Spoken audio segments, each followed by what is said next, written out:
Ladies and gentlemen, boys and girls, cousins of all ages, it's a very special day. It's Christmas Eve, and we've got a Christmas special to end all Christmas specials. Very happy, very excited. You know this guy, he needs no introduction anywhere in the civilized world.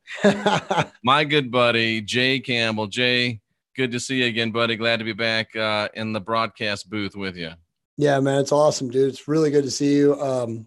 I think it's very important that people understand that there was never an issue between you and I, some differences that we obviously interpreted things wrongly. I was very honest and told people that, like, I was telling you that I didn't want to be on the show anymore because I felt like it was probably going to hurt me in the other realm. But consciously, that's the opposite, as you know, of what I really wanted.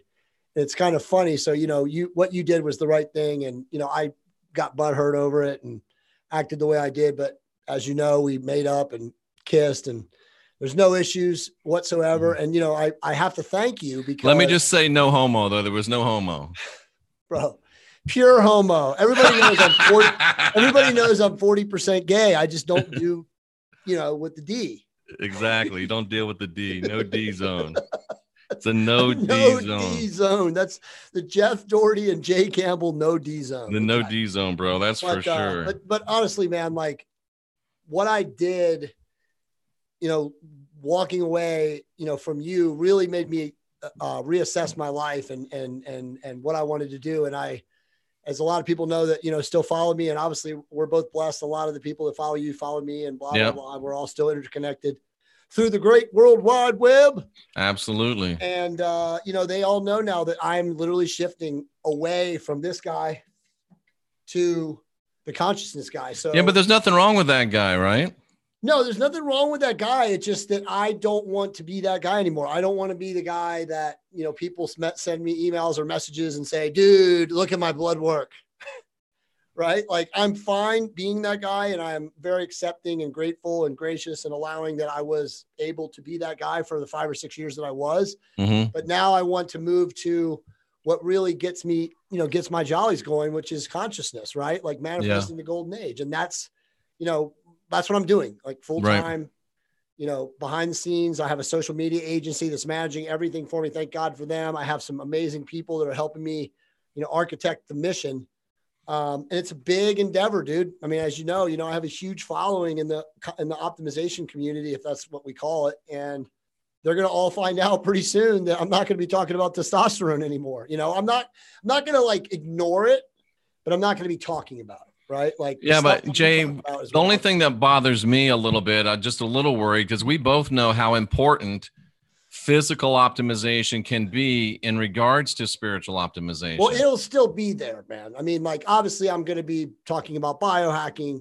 I mean, essentially I'm going to cover everything, right. I'm not going to be, I can't be all things to all people, but I will be talking about the things that are important. Right. And so when you see like the new site and how everything's being architected or illustrated, it's essentially going to be buckets, right? So there'll be biohacking, there'll be nutrition, there'll be, physical optimization, there'll be like fitness and cardio and weight training and all that stuff. And then there'll of course be consciousness. And again, consciousness is where I want to focus. I'll still interview the top doctors and researchers and stuff like that on my podcast, but I'm going to interview a lot more people from this space. And it's like I've said, like the most important thing for me now is to like give emphasis to the people in our space that don't have any name brand recognition. Because as you and I both know, there are a lot of people out there that are doing amazing things for humanity. They're getting no love and no props. And I want to position those people, both men and women, front and center. And there's a lot of people that I know right now that I can position and put there and say, hey man, we need to look at this person because they're doing amazing things for the planet. That's a great idea. I try to do that too. Bring on people that don't have the numbers, but have a really good message. And I think that's you've been really doing important. it all the time. I think you've been doing it all along, dude. Well, that's what, I mean, Rex did that for me. I mean, Rex had no reason to bring me on his show and he did. And he did the same thing for me too. Yep, here we are. I think he's done that for a lot of people, and, props to him. I'm going to be on his show tomorrow morning, to talk a lot about what I did 2 weeks ago with Monica, right? Like we did DMT MEO. Oh, did you? The spirit molecule. Yeah, I can talk a little bit about it tonight on the show if you want. Yeah. And we can talk about obviously anything you want to talk about. I mean, it's been a long time since you and I have been together. First off, I want to say, to your audience, man, I miss you guys. I appreciate you guys. I'm around. You guys it's the same thing with me, as everybody knows. If you guys ever want to read my books, I send them to you for free. Just send an email, contact@tot-revolution.com. But obviously this is going to be much more important for me. I'm going to bring you on the podcast in 2020. You and I are going to go really, really deep. We're going to talk about things that we rarely ever talked about. So, truthfully, the whole Jay Campbell podcast is going to be about talking about things that we really don't talk about as much as we'd like to on YouTube for censorship reasons. You're censored. I'm censored. Rex is censored. All the people in this space are censored. Now we can say, and we can argue that, well, but I mean, Jeff, come on, look at you, dude. Your YouTube channel blew up and stopped. Right. Rex's channel blew up, stopped. My social media company, and you know me, I'm not afraid to say this, and I'm not going to get you in any trouble, and you know that, but my social media company believes, and they have analytics to prove this, that I have way more than 11,800 people following me on YouTube. So, I know, Rex knows, and everyone who has any kind of awareness in the YouTube community and Twitter and Facebook and Instagram, all of them, you cannot believe any of the analytics from social media. We do know that we are being suppressed. I don't think there's any doubt about it. And I just wonder if, when President Trump gets things, gets up above water to keep from drowning, if he does sign that executive order regarding the social media, it should help us out, but we're, waiting for that to take place. Well, what will happen? We can talk a little bit about that right now, because again, you and I haven't talked in a long time, and both of us have always been somewhat on Trump's side. I mean, look, the bottom line is that we live in a world of duality. Yeah. This amazing author, which you should definitely bring on your show at some point, Pierre Sabak, he's totally decoded, the whole class, the war in heaven. I mean, better than anyone, right? Mm-hmm. And it's very obvious that these, whatever you want to call them, the Elohim, the seraphic reptilian, whatever, the ruling caste of this planet, they jump between bodies. They literally jump between bodies. So there's no way to know, people think of the Anunnaki, and Gerald Clark used to talk about remote piloting avatar bodies. Well, dude, what do you think Lord of the Host means? The host is. Ooh, that's a good one. The host is the meat modem. Yeah. So the Lord of the host can do whatever he wants with the hosts. So that's essentially the real hack that Pierre came up with. And that's the reality of the world we live in. So all of our politicians and our leaders can be remote piloted. And look at the nonsense, right? We see insanity on both aisles, and as you know, Jeff, what we always talked about was divide and conquer. Yeah. That's Tracy Dyer says bodies are like Ubers. Exactly. Bodies are like Ubers. The reality is that we'll never understand what's going on. They genetically engineered us as slaves, as gold diggers, tin diggers, whatever we were. And now we've evolved, and we are a very advanced species of beings. And I personally believe, and I think that you're kind of with me, that they are going to allow us to decide our future. But enough of us have to, right here, right? Get up to the 450 level of human consciousness. Stop being in victim. Stop fighting. Stop attaching to the fight. How many people, as you know, in the consciousness space are attached to the fight? How many Republicans are attached to the QAnon fight? It's like, until people realize that it's not our fight, they create the fight. They position us on opposite sides so that we stay divided and conquered. That's how it works. It's so simple. We, you, me, Rex, all the amazing voices in the community right now have an opportunity to really position the idea that all that matters is getting our consciousness to a level where we stop fighting. We stop having anger towards one another. We stop judging each other. We stop having victim mindsets.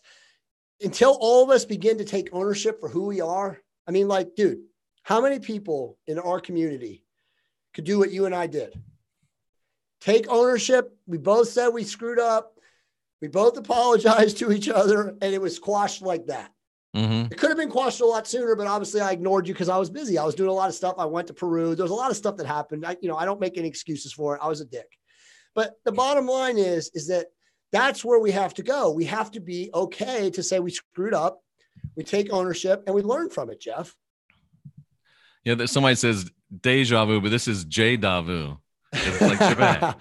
It's true. Yeah, and I agree with that. I do. And, part of me, because, when I was a Pentecostal evangelist, I was always, trying to come against the bad things and the dark things. Right. And there's a part of me that still wants to, when I see people being victimized, when I see people being led astray, when I see people being monetized and controlled, part of me still wants to fight against that. But then I realize if you give that publicity, you're giving it publicity, which draws energy to it. And it goes back to the old, I don't like this saying, but I found it to be true so many times, even though I don't like it.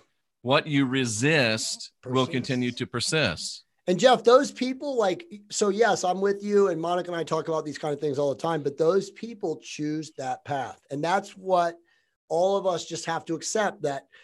Again, I love using the quantum physics. It's like the whole mythos now of me moving forward. And I always tell people that you get what you focus on. And it doesn't matter.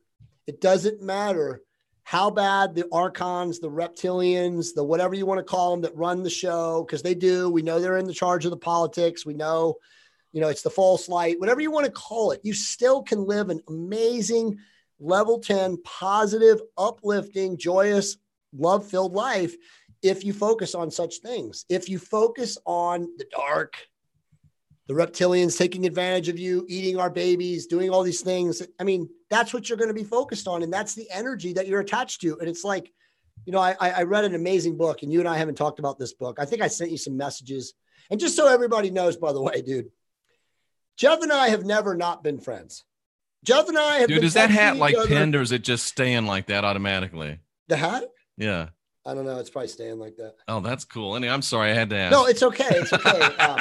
But I mean, people say this all the time to me. They're like, why would you do a message with Jeff? Why would you do a show with Jeff? I've gotten like 10 or 12 messages from people. I'm like, why would I not do a show with Jeff? Exactly.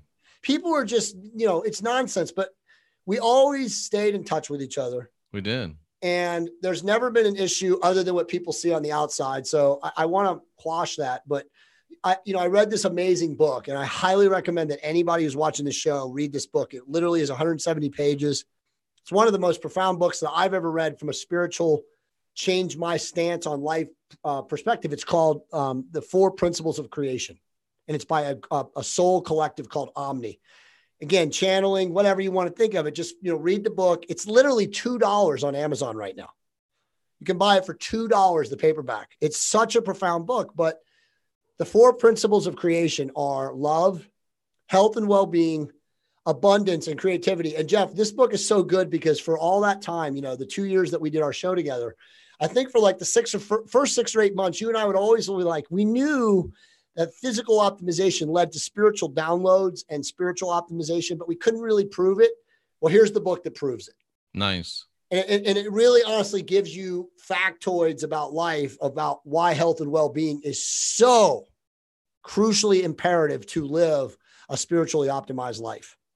And it is. And I think you're going to talk a little bit about using, you used a substance to help, give you a spiritual breakthrough. And there's something that I never thought would happen, but I was sitting there, I'm reading Joseph Atwell's second book, Shakespeare's Secret Messiah, which is amazing, a great book.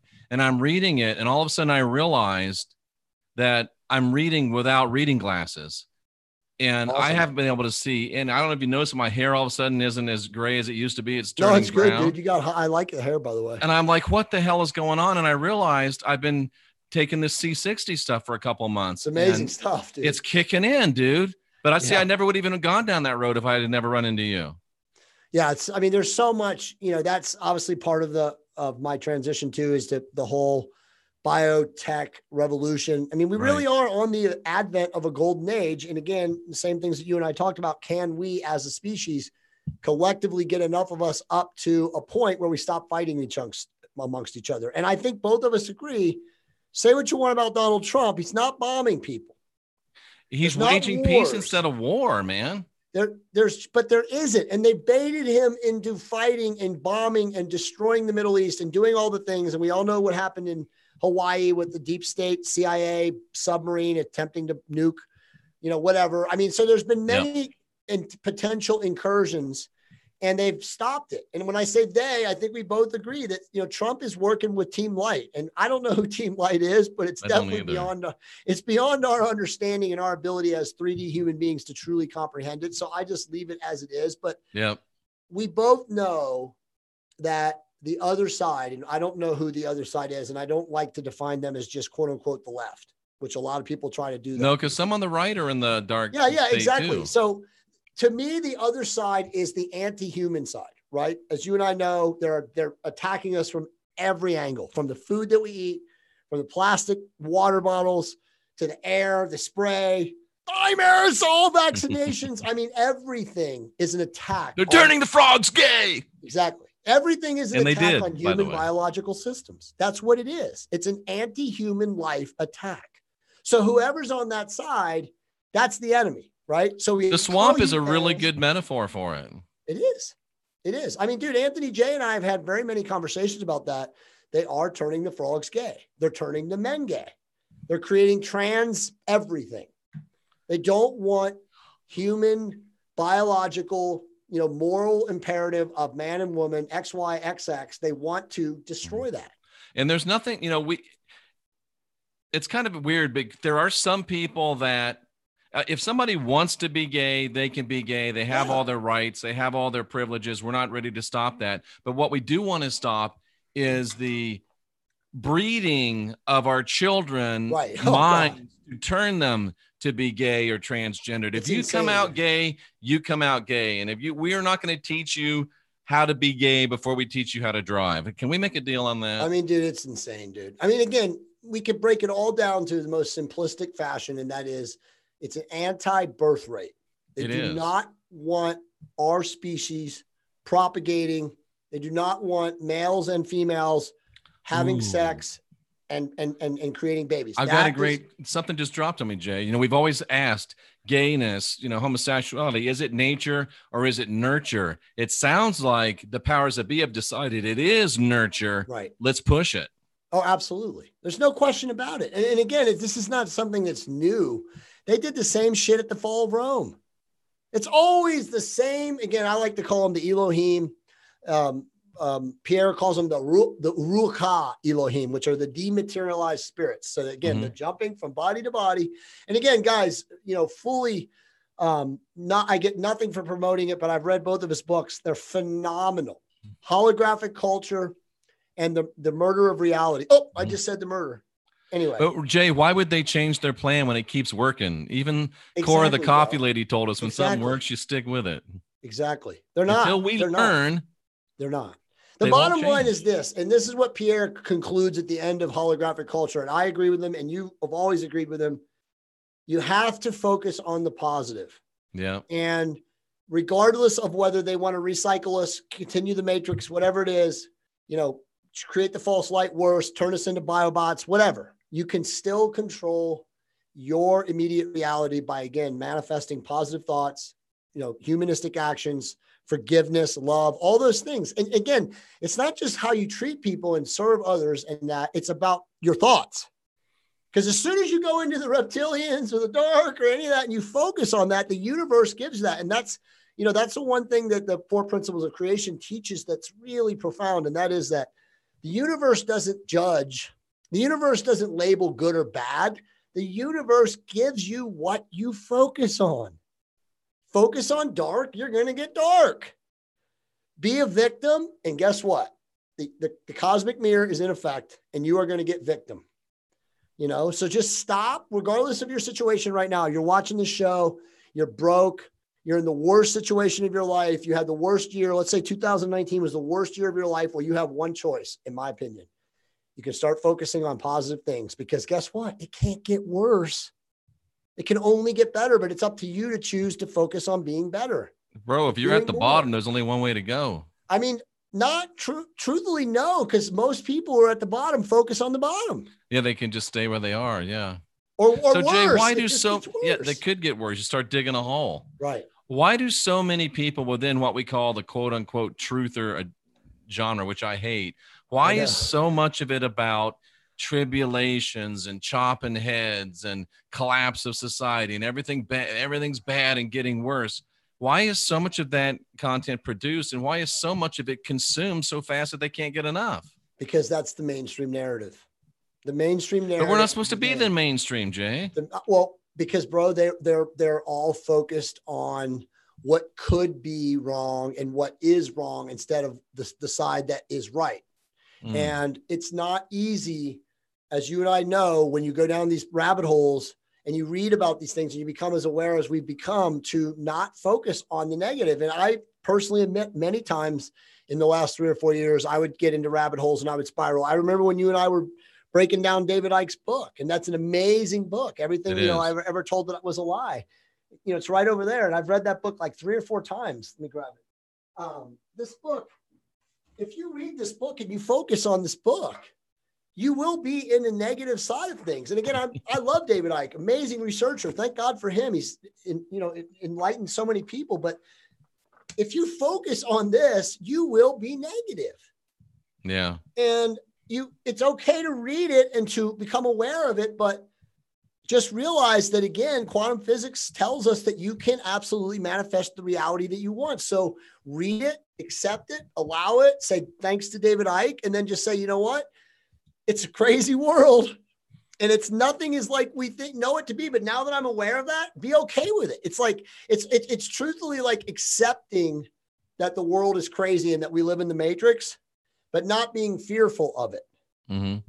Jay, can positive messages like ours get the big numbers, or will we ever not get the big numbers? So that's a great question. I truthfully believe, and again, believe with B-E, capital L-I-E, low V-E. I want to say that I know that things are going to change. I agree. And it's most important, and this is the critical element, it will change when people like me and you move other people to know that same awareness. Because thinking it and hoping it are not knowing it. And we know that we can create the reality that we want. And again, the reality is 500. The reality is joy, love, reverence, revelation, serenity. That's what, meaningful. Mm-hmm. That is what we got to get to. And once we get to there won't be this stupidity of judgment and attacking people. And, again, I mean, dude, look at society right now. And again, I don't know how much society is really reflective of what social media shows us, because we both know that social media is fraud. The numbers are made up. The mainstream focuses on the negative. They focus on the anti-Trump memes. They focus on the Hollywood celebrity garbage. So we don't know how much of it's real, but again, that's what the focus is. So if you're not watching you or me or other people talking about this message, you're going to get caught up in the attachment of the fight, and you're going to be on some side. You're going to be on a side. You're going to be dug in. Mm-hmm. Like my dad. It's very, very, even when you're out of it, it's easy to get pulled back into it. I almost got pulled back into it today, and I just had to say, whoa. No, I got out of that place. I don't want to get pulled back into it. That's exactly right. That is a true master. A true master is recognition that you're changing your state and you want to be the neutral observer, and you're like, whoa, center yourself, say a prayer, whatever. Know that you don't have to be in the fight. But people love drama. I know, dude. They're addicted to it. It's almost it's a DNA. The Omni book talks about genetic soul transference and how we really do have the, the karmic burden of our family. Like, it's transgenerational. Like, it takes one person to stop that negative karmic effect that is literally affected in your body from your family and your ancestors. Jay, can we, when we get it right and start turning it around, do you think it can transmute backward through our genealogy and start changing it positive going back? Absolutely. And I've read a lot more on this. I really do think that all of the people, and I'll give credit to Wes Penry, because I think he was the first person that I really read this about, that talked about the reincarnation wheel or the machine, the technology that the reptilians, so I want this to be known to people. Pierre Sabak has decoded them completely. People think about the reptilians from Hollywood movies and stuff like that. And obviously David Icke talks about shape-shifting reptilians. The reptilians are not they're not aliens. They are absolutely angelic beings who were part of the fallen race. He's decoded this so cleanly in the book. He has the hierarchy. The seraphic reptilians are from Sirius. Okay, I'm sorry, from Orion. And the proto-cherubim, so you have the seraphim and the cherubim, which you know from the Bible, are the proto-humans from Orion. I'm sorry, Sirius. I just confused that. Sorry, Sirius is the reptilians and Orion is, I'm sorry, I got it inverted again. Orion is the reptilians, the seraphic reptilians, and Sirius is the proto-human. So again, it's just a war in heaven. It's proto-human angels and it's seraphic reptilian angels.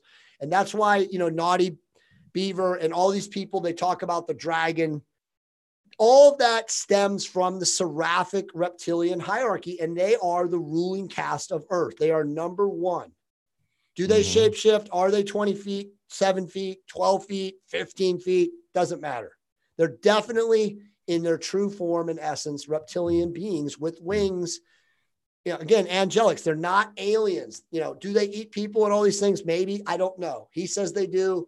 Again, it's not what I focus on, but it's good to understand how to have everything classified. And I'm telling you, this guy's book, it's so purely science.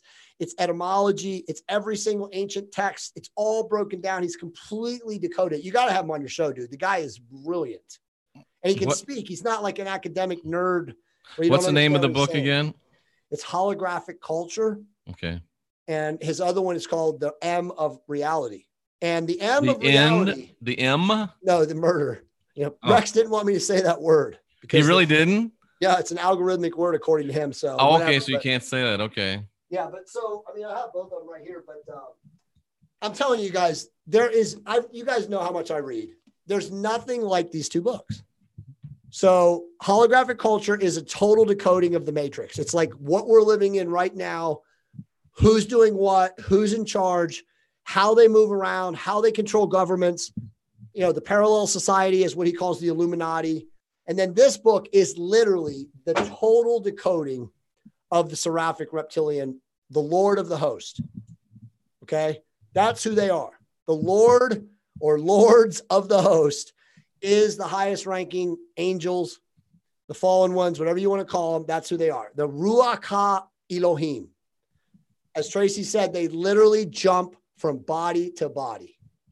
They are so advanced. Remember, Gerald used to talk about, imagine a species with a 1500 IQ that could remote pilot us like avatars. Now, I want to say this before. Ruach or R-U-A-C-H. That's the Hebrew word for spirit. So they're spirits. They're incorporeal. They can go from body to body. Yes. Jeff, you will love the book because of all of your biblical understanding and awareness and all the things you've written and decoded. You will literally get your jollies reading the book. It's a phenomenal. I mean, this guy, I'm promoting him as high as I can. I want people like you who have bigger followings to promote him too, because if we can get more people to read this, people will become aware and they'll be like, okay, it's the way it is. We don't have to be afraid of aliens anymore. Now he does call them. Do you think there are aliens? So yes, so there. We're so like we have a Vulcan mind meld right now. So he calls them angelians because yes, they're from Sirius and Pleiades and Orion and that entire constellation of stars. He talks about the Dogon tribe and how they decoded all this. And again, they've been here; they've never left. Sitchin calls them the Anunnaki. The Sumerians called them the Anunnaki. This Ruach Elohim have again co-opted and corrupted all of the texts. It's a literal game. Absolutely. They're playing a game here. They're playing a game here. You, me, no matter how smart or how advanced we become or aware we become, we will never understand things at the way they do because of their IQ, because of their ability. Again, they're running emergent systems games on us, right? So the emergent system game that they're running right now is, can the human beings get to a level of planetary consciousness, awareness, universal, unconditional love, and stop their madness and stop killing themselves? And again, they have their own minions, aliens, other beings that are aligned with the dark and the light. And by the way, it's important that people understand that not all of the seraphic reptilians are bad. You and I have talked about that before. It's duality. Of course, there are good reptilians. Of course, there are good or bad human beings, proto-angels. That's the thing. They all have these factions, right? Like he swears, and he doesn't know this for sure, but he believes that Trump is aligned with the proto-human angels from Pleiades. And there's a lot of Pleiadian followers, as you know, on YouTube that talk about Trump and QAnon and all that stuff. So there's a lot of logical deductions that he makes, not from QAnon, but from his research that says this is who Trump represents. And you and I have been saying for 2 years, dude, that Trump is repping some, high Zionistic, as you know, the banker money behind him is something, repping that faction. And again, that's what he describes them as. And again, we know that Trump right now, unless he's the greatest 3-card Monty player of all time, is repping human life. Yeah. We know that he's repping human life. He's not a transhumanist. He's not on the, Barack Obama create biobot side. He's obviously pro-human life. So, again, attack him. He's a narcissist. He's an egomaniac, crazy person, a loon, but maybe he's just playing a role, dude. We'll never know. Does Pierre say anything about any dark entities emanating from Uranus? He doesn't say any of that. None of that? Okay. I just want to make sure. There's none. Honestly, it is it's such a fascinatingly profound book in his science. And again, I've talked to him now twice. I just did a podcast with him on Monday of this week, which will launch when my new site and new podcast launches in February. And I'm telling you, dude, when people watch this, they're going to be like, uh-oh. This is Monday. Dude, he already, since I started promoting him, his site's been shut down. He ran out of books. It's crazy. So it's like a lot of people are, reading this now. Like yesterday, Mike Cernovich wrote what's the most influential book of the year? And I wrote that book and it got retweeted a lot of times. So I'm sure he's got a lot of people buying his books, but it's a very scholarly, very erudite book. If you do not understand the mythos of all the stuff that we talk about, don't even think about reading it because it won't make any sense to you. But if you're down that path and you've read the ancient texts and you're a biblical scholar and you understand things, this guy has literally decoded it for a layman. Interesting. It's that good. It's that good. No one has ever, in my opinion, done this kind of a job. And by the way, he's been interviewed by David Icke. Also, Sevan Bomar has interviewed him. So the top guys, the most advanced spiritual people know that this dude is wow. And by the way, he wrote the book, The Murder of Reality, in 2011, which is an absolute total decoding of the reptilian ruling caste, the Ruach HaElohim. Interesting. Ilham. And again, no one even knew about it. Think about that. It's been suppressed, completely suppressed. Yeah, I'll definitely have to check it out. Yeah, no, it's an amazing book. And by the way, he's a good guy, man. So when you reach out to him, I'll connect you guys via email. He'll send you the books for free. Yeah, I'll definitely reach out to him. We'll definitely talk to him. And again, we don't have to agree with everything. If you can pick up some good points, and that's all. It's all that really counts. Put it this way, dude. I know you, Pierre Sabak. I've read your books, and I know you pretty well. I don't think you're going to find much disagreement with what he writes in there. He very openly admits that he is putting certain things together from his research, and he will tell you when he is speculating. But most of his stuff is not speculation. And again, he talks about how they've decoded language, human language, through symbolism and etymology, and that they have a root. He calls it the artifact. And that he calls it what? He calls it the artifact. Okay. And that the artifact is essentially this root, upside down, inverted cipher through all human language that only master masons and master initiates and master secret society people at the highest levels can read. And that's how they've basically communicated with each other for thousands of years. I'm telling you, dude, the book is mind blowing. When I read it, I was like, I couldn't put it down. And I was just like, it still fascinates me. I still look at it and I'm like, he has everything in there, everything. It's just insane.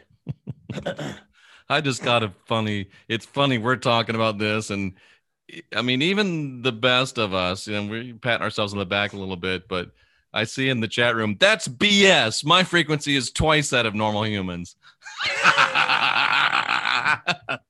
That's awesome. We're getting in a fight totally awesome. about frequency and how high we are. That's so cool. I tell you what, you got to laugh at yourself every now and then. Dude, that is crazy. Yeah, I mean, you know, there's a lot of stuff that you and I could talk about because we haven't been on in a while. But I think if we could just like, if you're cool with it, I think the rest of the show, I think it's really important that as we go into 2020 and beyond, that, you know, each of us does our best to, again, focus on what's important. Mm-hmm. And what is important again, and again, I am literally all in, right? Like all my cards on the table are going all in on this. And that is that we have to raise human consciousness. There is nothing more important. It's not about putting together more click funnels and making more money and taking advantage of people and selling more books and selling courses. It's about getting all of us to a point where we realize that we collectively can end the matrix. We really can. The Elohim want us to, dude. They want us to get to a point where they can take the training wheels off. They do. They're going to let us go. I firmly in my heart believe that if we can stop killing each other, and again, there's obviously dark, you know, elements of them attempting for us to be destroyed and cleaned up. And again, and obviously there's parts of them that hate us. We know that. We know the whole Anunnaki mythos of Enlil versus Marduk and Marduk versus Enki. We know all that. It doesn't matter. What matters is enough of us getting to 450, 500, and then raising all the ships in the harbor. Because Jeff, you and I both know, and this is not a judgment, the majority of people in society are still asleep. And again, they're allowed to be asleep. They can choose to be a somnambulist. That's fine. We don't judge them. But it is going to take enough of us aware to raise the vibration of the collective to the point where we can stop this. That's true. It's that simple, dude. So it's important. And again, not from an egoic standpoint, just from a realistic standpoint, it's important that those of us in the community that have a positive message, and I know you've always been there with that, it's important that we become front and center. You know, the last 2 times I've been on Rex's show, I've been extremely positive, extremely loving, extremely of the light. All my shows now, whenever I talk to people, it's about raising human consciousness. There's nothing else. You know, I know that I can control my destiny. I know that I can control my reality, and so can everybody else. So are you going to talk about negative things and complain and be a victim, or are you going to talk about creating the golden age? Because you can. We all can. Yeah, and we have that choice. And even the people that talk about all the negative stuff will still talk about, oh, we can manifest. We're creators. We manifest our reality. So why would we be manifesting darkness and fear and gloom and doom and catastrophes when we can manifest a beautiful, positive, mutually beneficial future? And we can. I think that it is, we will build something, and we just choose to build what we want to build. Look at this, man. Heart and Ankh. I wear this everywhere I go. You know, I'm constantly, you know, energetically maintaining a positive state. I don't allow a bad day, a bad moment, a bad occurrence, a bad email, a bad message to affect me. You know, like you said it best earlier, like when you get to a point where you can become the neutral observer in your own life, and you know that you're going to be volatile from a standpoint of somebody is going to tip you, right? You're going to get sucked in. Yeah. But if you can recognize when you're being sucked in that you don't have to be sucked in, that's when we change the world. We do. So, Jay, is it safe to assume that this Christmas you won't be scoop slamming anyone into a Christmas tree? The last time I scoop slammed anybody was my brother Joey. That was in 2011. And that was when I was at my darkest. That was my definite darkest. I know, but I have to bring it up every chance I can. It's so hilarious. Awesome. Scoop slammed. I will not be scoop into the Christmas tree, no less. I will not be scoop slamming anyone at any time. Oh, God, I would have loved to have seen that. Is there video? No video that I'm aware of. No. Oh, my. It's better to be a man of peace, isn't it? It's always better to be a man of peace. Honestly, dude, like, I'm so changed. You know, a lot of it is obviously going to Peru this summer. But, like, I can't even kill a bug, dude. Like, a spider was crawling across our table the other day in our real estate meeting, and the girls were like, ew. And I was just like, hold on, don't kill it. They're like, kill it. I'm like, don't kill it.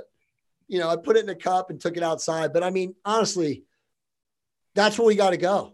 You know, like nothing wrong with that. But that was what I learned so much when I was in Peru is that, again, the Mesoamerican people, the indigenous, have a statement called ani. They live their life by ani. And even the Japanese, it's the same word. It's just pronounced ani. And essentially what it means is a divine and sacred reverence for all things. And all things are conscious and all things are sentient. The trees, the rocks, the leaves, the mountain, the birds, I don't want to make a statement here, but, it is the Jay Campbell and Jeff Daugherty show, so I might as well. But this is where the vegans really screw up. The reality is that if you recognize that all things on planet Earth, Pachamama, as they call it in the Mesoamerican cultures, is sentient and conscious, then how is eating twigs, leaves versus chicken any different? It's not.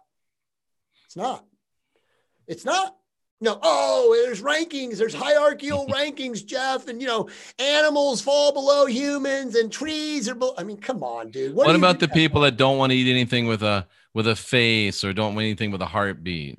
Dude, I don't judge. People can do whatever they want. If you want to be a vegan, be a vegan. There's actually now, I don't know if a lot of people know this, but I'll push this out there now. There's actually a test that you can do now in the DNA mapping through Ancestry or 23andMe, and there's other companies out there now that are more advanced than both of them.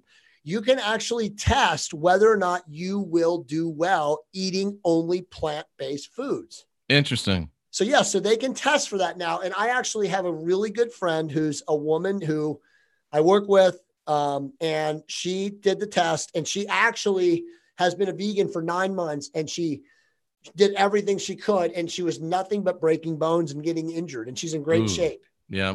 And so she just did the test, and I'm not going to tell you who it is, but she posted her results on social media and said, you know what, guys, if I continue to be a vegan, I am going to suffer. So I am stopping. Here's my results. Here's the test. Here's all the things you can look at.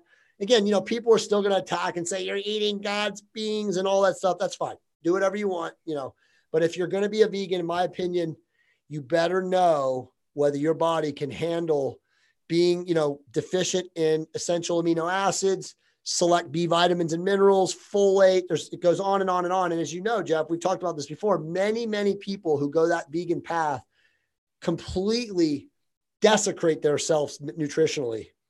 And the effects, you don't recover.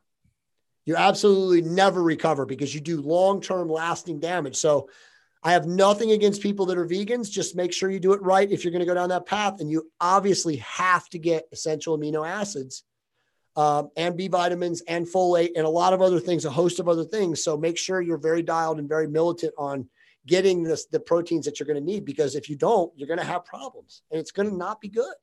Yeah. And you got people saying completely disagree, but it's okay to totally disagree. But sometimes you're disagreeing with biology and you're going to lose that argument. Eventually you'll lose that argument. So Jeff, here's the thing. And I know this for a fact. I've done a lot of meditation and contemplation on this. And I know that there's probably nobody that's done more biochemical, biophysical study than you have. I mean, there's probably people out there, but I've done a lot. I've been in this game for 30 years. A lot of people where I go to the doctors' conventions now saying, dude, you were one of the first biohackers probably, right? Because it's like such a hip name now. And it's like, I was doing this when no one even knew what that word meant. But here's the truth. You're an OG, Jay. Human beings, when we were originally created, and again, Pierre talks about the first creation and the second creation. And the first creation, and again, it's all decoded right by him, but he calls them the Aboriginals in Australia, the Aborigines. Hello? Right? So those beings definitely did not eat meat. They definitely were created to forage, to live off of the land, to not eat sentient beings, to again, eat probably, I mean, I'd be willing to wager this. And, the vegans will say, oh, Jay, thank you for saying this. But I would be willing to say that you and me and anyone who was around there, and I'm sure we had bodies then, we incarnated then, we could telepathically walk up to the tree and tell the tree to drop fruit so that we could have sustenance. I bet you that happened. Awesome. But here's the truth. We have been genetically manipulated. They have done things to our DNA, and in that DNA transference and transmogrification, they have altered our nutritional capabilities, our digestive capacities, our genetic, synaptic brain stuff. I mean, in doing that to us, we have evolved. Our stomach, our microbiome has evolved to eat plant and animal-based protein. So if you do not understand that, then you are literally ignoring human history. You are ignoring evolution. Sure, evolution, as Darwin taught, it's a scam, but we definitely evolve as beings. Our DNA is evolving right now as the energy from the central sun hits us. But if you do not know that or understand that, then you're just, truthfully just ignorant of how physical bodies have evolved over thousands of years. There's plenty of science to back it up. Yeah. But I mean, it's weird because Cynthia and I we've eaten almost no meat for about 5 months or so, but it wasn't because we decided to do it. It just kind of happened. And we'll have like seafood, fish, shellfish, but we haven't eaten any, meat in quite a while. You're not a vegan. You're still not at all. You're still getting animal-based protein. Yeah, and absolutely. Look, like I said, if you can do no meat and do all the other things right, then God bless you. Mm-hmm. It's not convenient to live that lifestyle. I know very, very smart men and women who have gone down that path and were very militant and dialed in and did it for like 15 months, 18 months. I even know Greg Costello, my good friend, did it for almost 2 years. And he's like, dude, I can't do it anymore. Yeah, but if I felt like eating meat, I would eat meat. Well, so like, his point was like, look, I travel a lot. I'm a successful person. I got to be here and there. It's not convenient, right, to be a vegan, to be shut out at dinner meetings and places where what are you going to do? Yeah. So it's just like, he's like, I couldn't do it. And I gave it literally almost 2 years. Like I was militant. He was like, I was carrying essential amino acid capsules in my suit pocket at dinner nights, knowing I wasn't going to have any, viable food sources. And again, another thing too, and this, is that a lot of vegans will overeat processed crap because it's like, it's not animal based. And I wondered about that. You go into Burger King and you get yourself an Impossible Whopper and you pat yourself on the back. But have you looked at what's in that Impossible Whopper?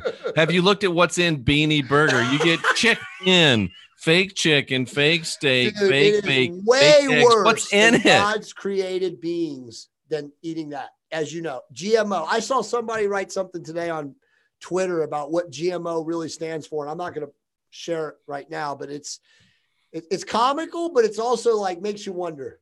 But yeah, I mean, dude, anything that we create that's artificial, boxed, GMO garbage, the human body cannot digest it. If you think that you can, you need to do some more research. I mean, dude, I'll tell you this, like, and I was a huge cereal eater. I have not eaten any cereal in 9 months. And I ate a bowl of cereal about 2 weeks ago on a bet. And I felt wiped out. I literally thought I was going to die. I woke up in the morning and I was like, oh my God, there are so many chemicals that they put in the cereal that we feed our children. It is insane. Atrazine. I mean, I could go on and on and on. Is there thimerosal in there, Jay? Oh, dude, I'm sure it is. If you look down break down the constituents, I'm sure it's in there. Dude, it is so bad. And I ate even a healthy cereal. It was like Raisin Bran Crunch. Yeah. With almond milk. And here's the thing, Jeff, you and I, dude, let's be honest.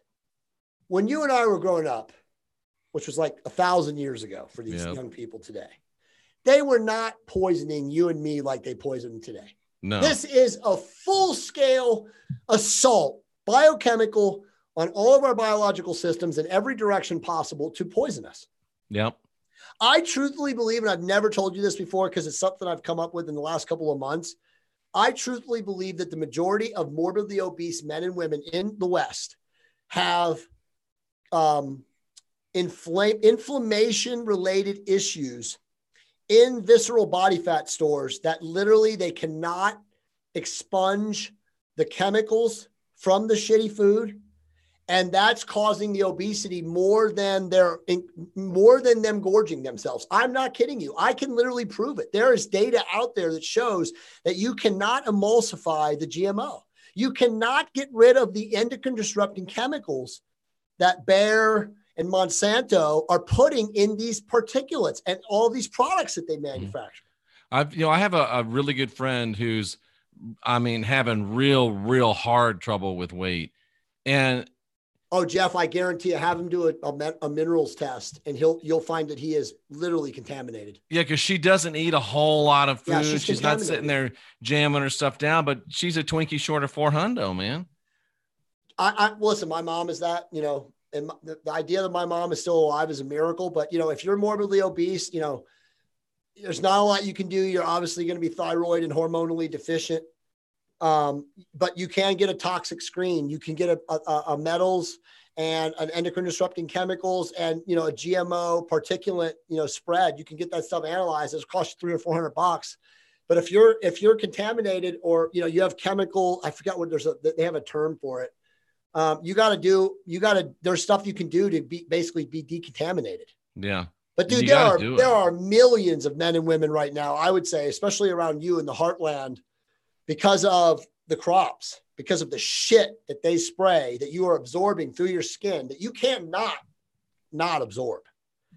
That's what's happening, and a lot of these people, and again, I'm not saying that you're not, not doing the work and exercising and lowering your carb intake and doing all those things, but a lot of people are poisoned, bro. Oh yeah, absolutely. So Jay, why would a person like you that is, done a lot of work on yourself spiritually, you've done the hard work, you've done the dark night of the soul, you've actually worked.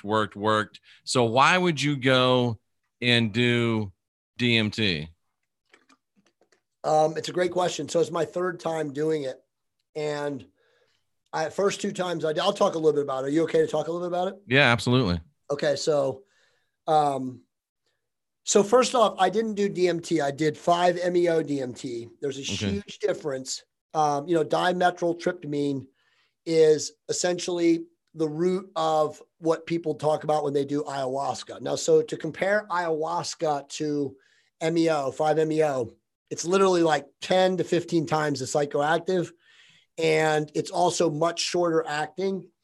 But it's very profoundly powerful. And if you are, and again, I highly recommend folks, remember, if you guys want to read any of my books, it's contact@totrevolution.com for now. Eventually it'll be jccampbell.com, but my team will send you a copy of the books. It's the TOT Bible, which is the #1 selling book all time on testosterone optimization. And then the Blowtorch Diet, which Jeff and I probably still use, which is a fasting book. We send it to you for free, the PDFs. But I personally know that if you are fearful in any way, shape, or form about anything in your life, you should never, ever, and again, this is just my opinion, and a lot of people will disagree with me, but you should never touch plant medicine, because plant medicine is an amplifier. And if they always say that, the top shamans, the top people, the administrators that do plant medicine, for a living, they will always tell you that the plant will give you exactly what you need. If you're a fearful person and you go do plant medicine, expecting plant medicine to be this quote unquote, revival change maker for your life, get you out of fear. Oh no, it's going to be the opposite. It's going to bring insane fear to your being, to your state of being. And I just say, make sure that if you're going to do plant medicine, that you have done, quote unquote, as you said, Jeff, the work, that you have looked at yourself inwardly. You have attempted, hopefully, to integrate if you have any kind of trauma, and all of us have trauma from past lives and things that happen. I mean, even at birth, I was dropped on my head at birth when they delivered me. So that's trauma. So we all have trauma. We all have pain. We all have things that we need to integrate. As long as you're doing the work, you meditate, you contemplate, you can do a lot of also spiritual coaching, like the QHHT stuff, which is the stuff that the Dolores Cannon created. As long as you do any of those work and you're open and accepting, and again, allowing to not have fear in your life, then I highly recommend plant medicine. In fact, I think plant medicine is the most amazing thing that a human being can do outside of, a near-death experience to truly connect to the source field. And I'll just share this, I'll save a little bit for Rex tomorrow. But my experience, which was 2 weeks ago, or it'll be 3 weeks ago from this coming Wednesday, was, and Monica did it with me, and Monica had never done it before. It was her first time, was the most profound experience of my life. I mean, I manifested a great experience anyway, right? I went in, I was very, very open about what I wanted to get from it. I was obviously not a novice or a neophyte. I knew what happens. I had the feeling before, but I went in, basically saying like source, God, whatever, I would love for you to show me blah, blah, blah, and then to give me whatever I need to learn to continue my path and mission of enhancing human consciousness. And I had a profoundly godlike experience. I mean, I was in the source field within 3 or 4 minutes. And again, let me just say this for everybody so people can understand this. When you do DMT MEO, and I'm sure ayahuasca can give this to certain people of the right vibration, you immediately know what God is. And what God isn't is some guy in the sky with a Santa Claus hat on, with a beard, looking at you, smiling or whatever, right? And again, as you know, the Abrahamic religions have created and externalized everything. And so everyone thinks that God is this, being judgment, based on you and you. And it's not. And it's really hard to explain it without, and again, I wrote a very profound blog. It'll take you 25 minutes to read it. I'm getting a lot of critical praise and feedback on it. It's on my site. It's on TOTrevolution.com. I'll post it in the comments so a lot of people in this chat can read it, because it's definitely worth reading, because I also detail Monica's experience as a first timer. But you just go into this field, they put you're laying on a bed. So it's like, you're in the angel position. Were you in the US when you did it? Oh yeah. Yeah. Okay. I mean, it was actually in Southern California, very undisclosed location, but the administrator, he doesn't like to call himself a shaman. He's very advanced. He's done over 1,700 shamanic journeys / administration. Nice. We had 5 people in our deal, but you're like this. And when you get into it, you literally are out of your body. And the best way I can describe it is you are at your base essence under the influence of MEO. And your base essence, as you know better than me, is whirring electrons. That's all it is. This is a meat suit. Our soul, our essence, our chi, whatever you want to call it, depending on your spiritual beliefs, is literally whirring electrons, biophotonic plasma. Think of the yellow orbs that people see. And you know what, Jay? I just got a Nikon P1000, and that's what the stars look like when you look at them. Exactly. And by the way, we are nothing but star energy. That's exactly what we are. We are matter of stars. We are part of that, holographic fractalization, whatever you want to call it. But so being in that field, all you have is vibration. And God is this vibration. The best way I can describe it, and again, I can't really describe it, but the best way to describe it is if you've ever been in a very deep level of meditation or contemplation, and I don't really have any discernment between the two, because when you do enough of it, you can do both. If you've ever used like the really amazing chime bowls that the Tibetan monks use. Oh, yeah. And you get really deep in that Om octave. That's essentially what the God frequency is, again, when you're under the influence of DMT. And it's just this feeling of pure love. I know it sounds woo-woo, but it's just pure love. I mean, I was laying there crying, emoting, saying thank you, like touching my heart, again, and a lot of this comes from my recollection and what people in the room, there were 5 other people plus the administrator. Right. Monica was there too, told me about my experience. And again, I manifested the exact experience that I got because I wanted this profoundly positive, joyful, happy, loving experience. And so that's what I created. But what I didn't have was fear. And, I'll just end it, to save some for Rex tomorrow. There were 2 people in our circle that were fearful. And, when you do, and by the way, our administrator is very sacred, practices like, 2000 years ago from like what they did in the Yucatan and what they did, in South America and the Amazon rainforest. And he's very traditional. So, You do a circle and each person talks about what they want to get out of it. They talk about their insecurities. They talk about their fears, their inadequacies, their anxiety, whatever. And the two people that had what I would call very traumatic, troubling experiences were fearful. And they admitted it. I'm anxious. I'm a little nervous. I'm worried. As soon as you create that field, that auric field around you of fear, the plant is an amplifier. Now, again, people will disagree with me. You can read my blog and, there are very master people out there, way more advanced than me as far as their experiences using entheogens. Again, I'm only a 3-time entheogen user. I've never done ayahuasca. I don't feel the need to do ayahuasca because, again, MEO is way beyond. And again, I didn't tell you guys this, but MEO only lasts like 40 to 45 minutes. And I took a heroic dose. Like he gave me. Of course you did. You took the Jay Campbell dose. He gave me 14 milligrams at first. And, they give you a code that when you're under and you're feeling good, you can go like this, the universal, would you like more medicine? And I took more medicine. He gave me another 11 milligrams. So I was like 25. He told us after, he was like, dude, and I could have taken more. I felt like I could have. He's like, if you'd have taken any more, you'd have been the only one other guy in all my 1,700 journeys that ever taken that much. So, I was like, wow. Right. So, but anyway, you got to be not fearful. You have to not be fearful. And again, I think if we can end the show on this, tone, dude, how many times did you and I say that in our shows together? Don't be fearful. Yes. That's life. Yeah.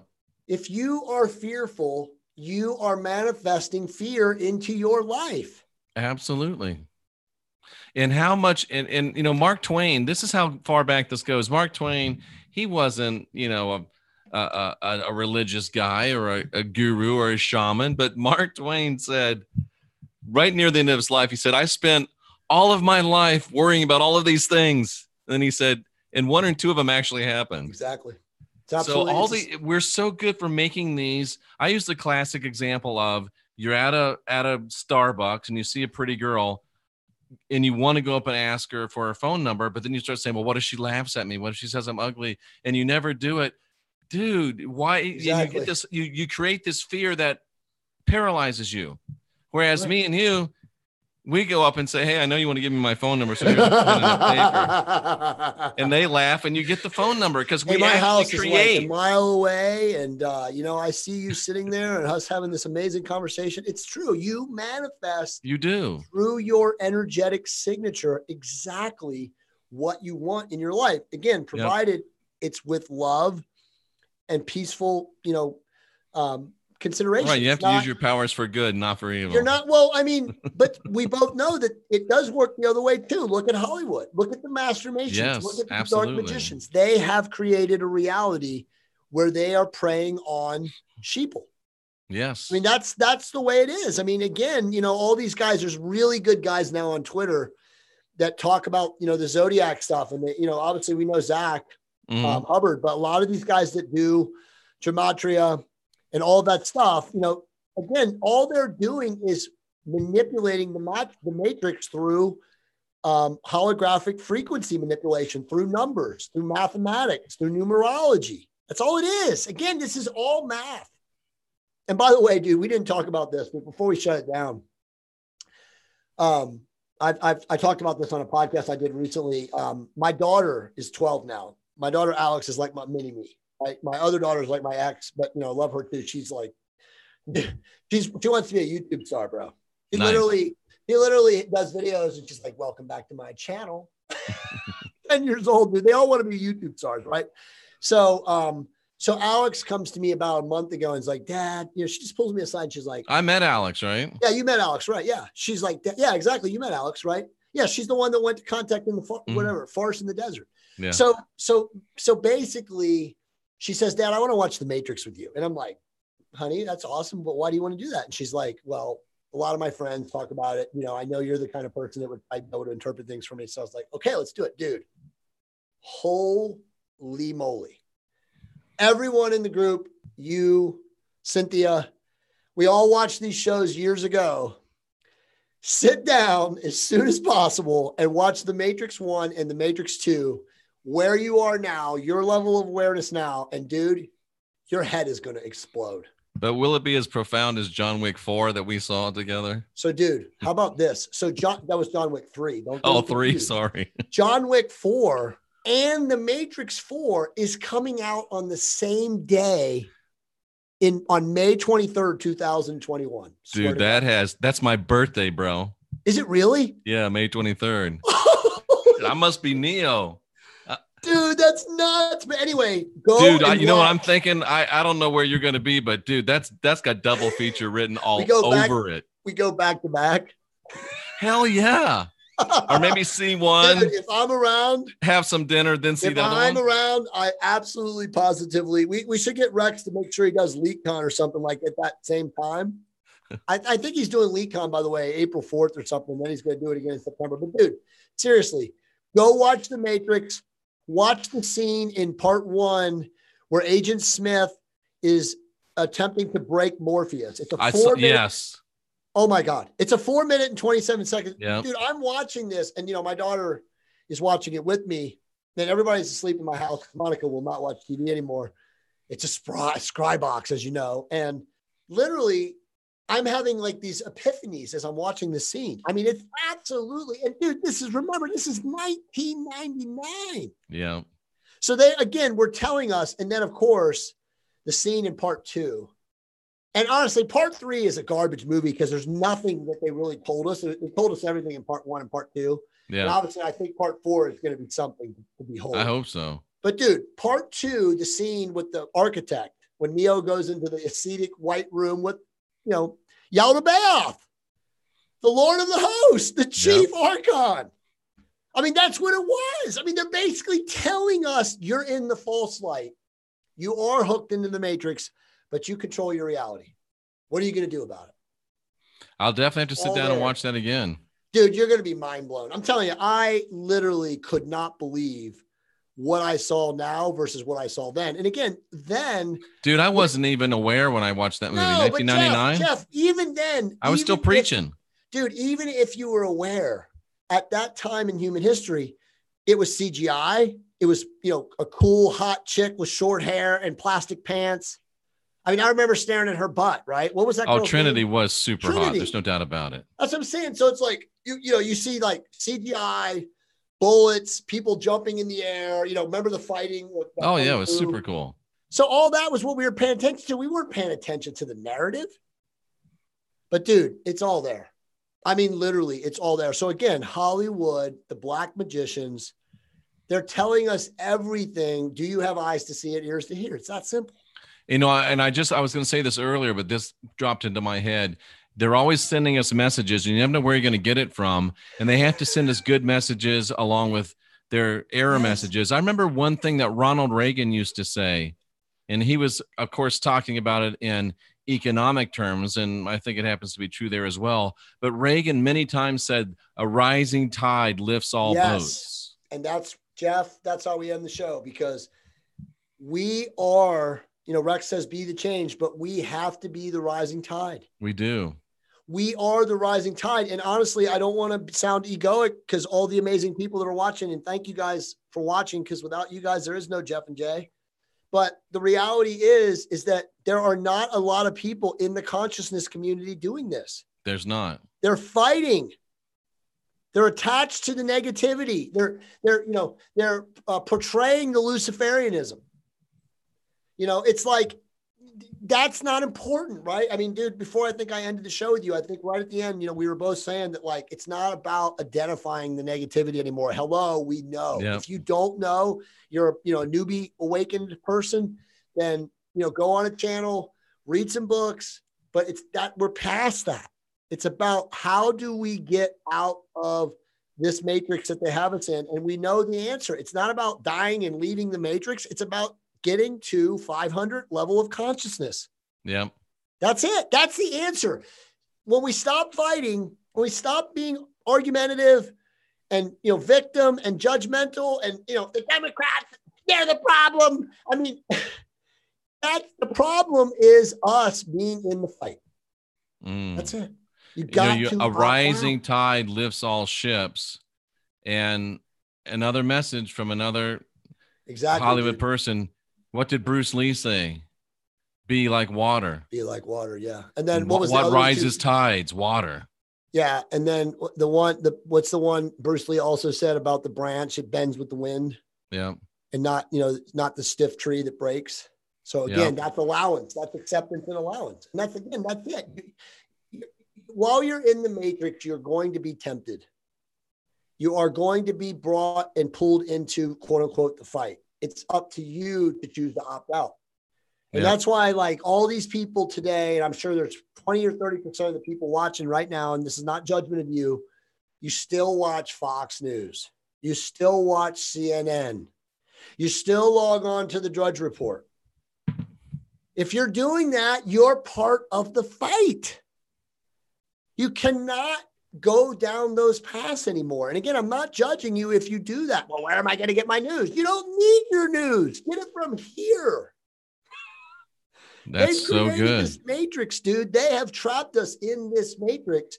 We individually have to choose to get out. And if we can do it, good job as leaders or influencers for our children and those who follow us and love us, then do that too. But outside of that, Jeff, it's not our job. If people don't listen to me and you, that's their choice, and we respect them for it. But I think it's pretty well established now that the way out of the matrix is enhancing our planetary consciousness to a point where the fight doesn't matter. It's that simple. Absolutely.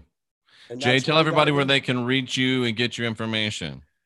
Awesome, man. First off, dude, I just want to say I love you, bro, man. Love you too, bro. I'm really glad to be doing the show with you tonight. I think we did a really good job. It was fun. I appreciate everybody watching.